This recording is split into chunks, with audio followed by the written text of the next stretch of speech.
Shalom, shalom frères et sœurs en Christ et bienvenue à la Rhapsodie de ce lundi 2 octobre 2023. Rhapsodie écrite par le pasteur Chris Oyakilome. La lecture et l'explication vous est offerte par les vérités de l'Évangile. Le thème d'aujourd'hui est « Envolez-vous plus haut ». Alléluia. Et le verset est pris de Jérémie 17, verset 7 à 8 qui nous dit « Béni soit l'homme qui se confie en l'Éternel et dont l'Éternel est l'espérance. Il est comme un arbre planté près des eaux et qui étend ses racines vers le courant. Il n'aperçoit point la chaleur quand elle vient et son feuillage reste vert dans l'année de la sécheresse. Il n'a point de crainte et ne cesse de porter du fruit. Alléluia. Fin du verset. Alléluia. Alors le pasteur nous dit, quand quelqu'un vous dit, les choses sont si chères maintenant, les prix ont augmenté, souriez et dites, je suis monté plus haut que les prix. J'ai dépassé l'inflation. Alléluia. Cela devrait toujours être votre mentalité. Par expérience, nous savons que les prix des biens et des marchandises ne cessent d'augmenter. On a toujours dit que les choses deviennent plus chères. Alors si cela se produit à nouveau, pourquoi vous en souciez-vous? Ne vous en préoccupez pas, car vous êtes la postérité d'Abraham. Votre vie est différente. J'ai découvert dans ma Bible que le peuple de Dieu allait toujours plus haut dans les moments difficiles. Isaac a prospéré au milieu des conditions économiques extrêmement difficiles. On peut le lire dans Genèse 26. Ne soyez pas troublés. Élevez simplement votre niveau. Dépassez les forces du marché mondial. Laissez vos pensées s'élever au-delà du pays où vous vivez. Pensez à la grandeur de Dieu et ce qu'il peut faire avec et à travers vous. Nous brillons davantage dans l'obscurité.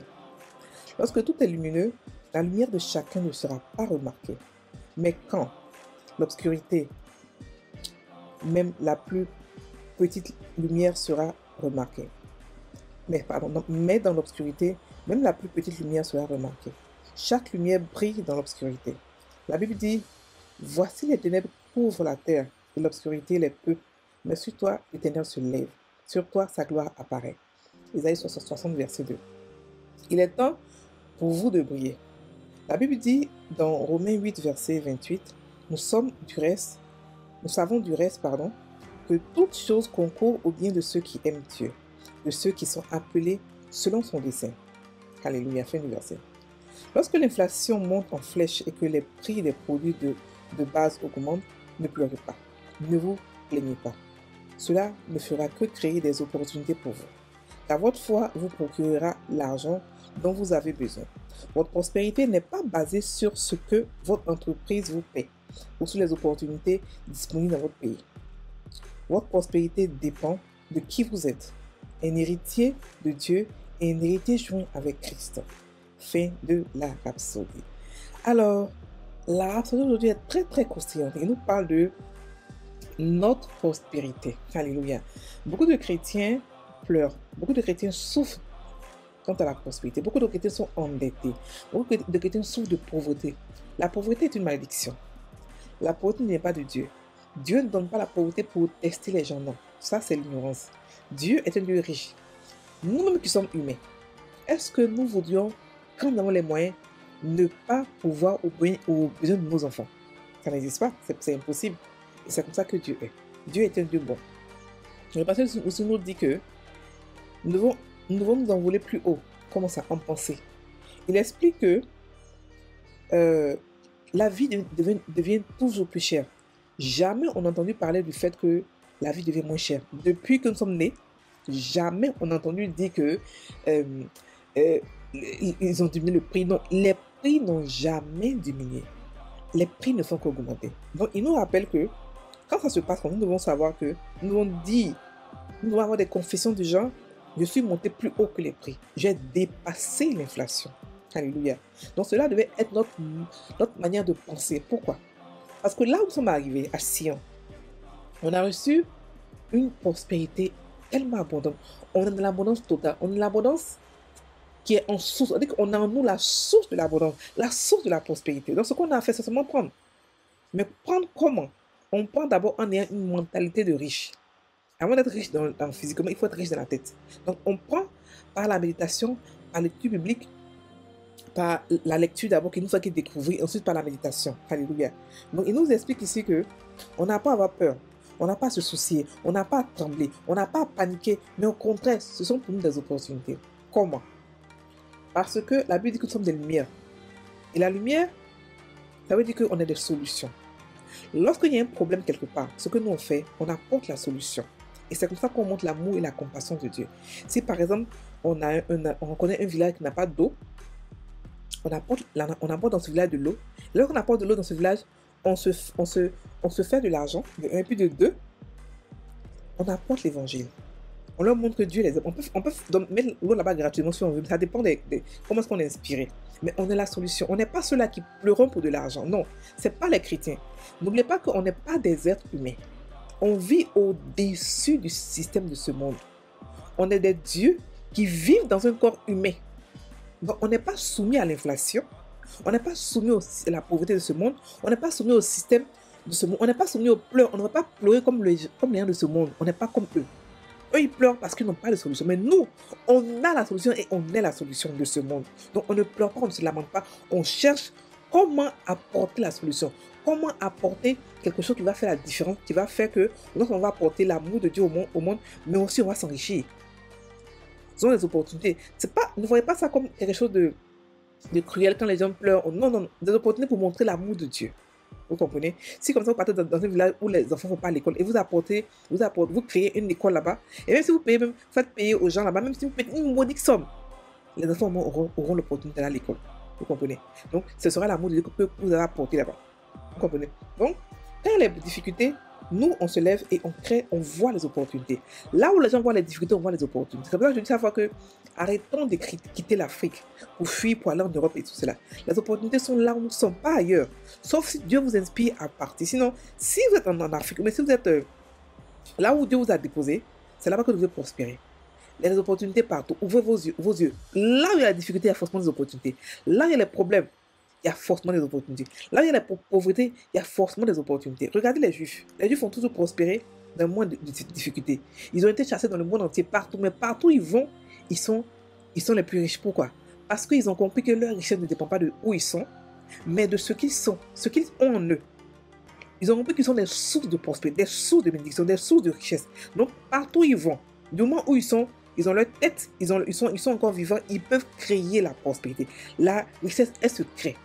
Elle se crée. Et comme on a reçu la richesse qui vient de Dieu, mais écoutez, ce qu'on a à faire, c'est seulement savoir où créer, comment créer, d'abord où investir. Ce qu'on doit faire, on est des investisseurs, on est des entrepreneurs, et on a des gens qui achètent des compagnies. On est des comment on appelle ça, mais ceux qui achètent les compagnies.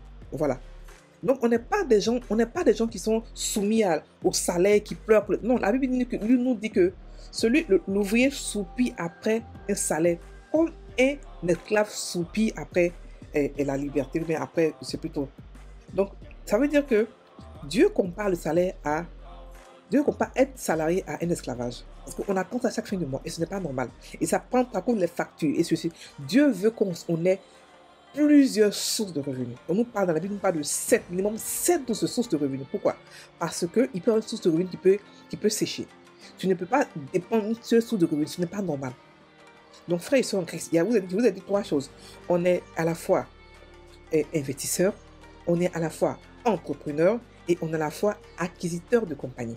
C'est-à-dire qu'on grandit en acquérant des compagnies. C'est ce que nous sommes. Nous ne sommes pas des chrétiens qui sont là, donc qui sont malmenés par les moments. Non, on est des chrétiens qui sont au contrôle. On a reçu le nom de Jésus par lequel nous régnons et dominons. Et c'est aussi valable dans les finances et dans tous les domaines de notre vie.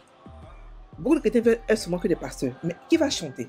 Qui va danser? Qui va être juge? Qui va être président? Qui va être policier? On n'est pas tous pasteurs. On n'est pas tous hommes de Dieu. Entre nous, il y a des gens qui sont appelés à être chanteurs, à être dans le divertissement, à être partout pour pouvoir apporter la bonne nouvelle. Ok? Donc, ne vous fermez pas. Le pasteur dit d'élever votre niveau parce qu'on est à un niveau trop élevé. Il faudrait qu'on se voie comme ce que nous sommes. On est joints héritiers avec Christ. Et le monde nous a été donné. Le monde que nous sommes actuellement là, où nous voyons les richesses qui sont sous le sous-sol, dans le ciel, sous la terre, tout nous a été donné comme héritage. Dieu a créé ce monde-là pour nous. Il a créé et puis nous a fait. il nous a créés pour que nous puissions jouir de ce monde-là. Donc, on en jouit, mais sans excuse. On n'a pas à avoir peur, on n'a pas à s'effrayer, on n'a pas à paniquer. Le monde nous appartient. On a reçu les richesses qui sont et terrestres et célestes. On a reçu toutes sortes de richesses. Donc, on n'a pas ceux-là qui pleurons, qui nous lamentons. Le pasteur aussi explique aussi que il a remarqué que chaque fois, il a remarqué que pendant les moments difficiles, c'est là que le peuple d'Israël prospère. Il a parlé de Jacob, je crois, oui, de Jacob. Il a parlé de Jacob qui a prospéré, Isaac, pardon, qui a prospéré dans des conditions économiques extrêmement difficiles. On peut le voir dans Genèse 26. Extrêmement difficile, là où il n'y avait pas de truc, Dieu lui a demandé de rester. Là où tout le monde partait, là, il lui a demandé de rester. Et là où quand il est resté, il a planté, il a reçu 10 fois, plus que ce qu'il avait. Il avait 10 fois, je crois, 10 fois ou 100 fois, je ne sais plus trop. Donc ça pour nous dire que quand les gens regardent à gauche, nous regardons à droite. Quand les gens ont peur, on ne peut pas avoir peur avec les autres parce qu'on n'est pas humain. On n'est pas ceux-là qui sont lamentés, on est différents. On a reçu la source de la prospérité. On est là où nous sommes à Sion, c'est un point où l'abondance est totale. C'est-à-dire que Dieu nous a tout donné, tout ce qui rend faible, toute richesse que Dieu a, on nous a donné ça à nous. En plus, cela nous amène les richesses célestes et puis terrestres. Donc, on est rempli, gâtés, pourris de richesses. On n'est pas ceux-là qui pleurons et qui nous plaignons. Donc, le pasteur nous explique aussi que nous devons comprendre que nous devons nous élever, c'est-à-dire que élever nos pensées. Nous devons briller davantage. Quand il y a l'obscurité, c'est parce que nous devons briller. Sans l'obscurité, on ne peut pas briller. Donc, soyons contents quand il y a les problèmes, parce que pas pour les problèmes pour les autres, mais pour les problèmes pour que nous puissions montrer que notre Père est la solution. Il nous a mis, nous, cette terre-là en tant que solution. On est tous des étoiles, on est tous des lumières. On brille, on apporte la solution partout où nous sommes. Vous comprenez? C'est pour ça que le pasteur dit que voici les ténèbres couvrent la terre et l'obscurité les peuples. Mais sur toi, l'Éternel se lève. Sur toi, sa gloire se s'apparaît. Ça veut dire que même quand les ténèbres les plus ténébreuses sont là, nous qui sommes ses choisis, nous qui sommes ses élus, nous, on apporte la lumière. Sur nous seuls, la lumière se lève. Parce qu'on est la lumière. Et on apporte la lumière. Alléluia. Donc, et puis n'oubliez pas que tout concourt à notre bien. Ça veut dire que quand il y a un problème qui vient, elle n'est pas venue pour nous. Elle est venue d'abord le diable. C'est venu pour nous faire tomber. Mais Dieu, pour nous, ça se transforme. C'est impossible pour nous de nous maudire. Tout concourt à notre bien. Même les événements les plus compliqués, les plus difficiles, les plus compliqués à comprendre, c'est pour nous. C'est pour notre bien à nous. Nous les chrétiens. Vous comprenez? Ça a été un ordre céleste. Que toute la création entière nous serve. Donc tout concourt à notre bien. Alléluia. Donc lorsque l'inflation monte et les produits augmentent, ne pleurons pas. Réjouissons-nous parce que ce sont des opportunités pour nous de pouvoir montrer la gloire, l'amour de Dieu et de pouvoir se démontrer en tant que chrétien pour démontrer l'amour de Dieu. Alléluia. Donc, notre prospérité dépend de qui nous sommes et pas où nous sommes. De qui nous sommes, ce que nous avons en nous. On a reçu en nous la semence d'Abraham. On a reçu en nous la richesse du monde entier. Donc, on n'est pas ceux-là qui peuvent. On s'élève, on n'est plus excellent que l'inflation. Les circonstances extérieures ne nous font pas, on n'est pas affecté par le système de ce monde. On n'est pas affecté par les circonstances extérieures. Parce que nous, on crée notre environnement. Oui, on crée nous-mêmes notre propre environnement. Alléluia. Donc, on va faire la prière. Cher Père,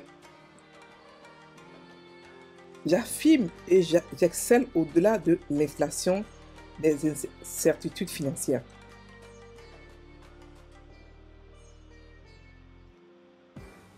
Ta parole me permet de prospérer quelles que soient les circonstances extérieures.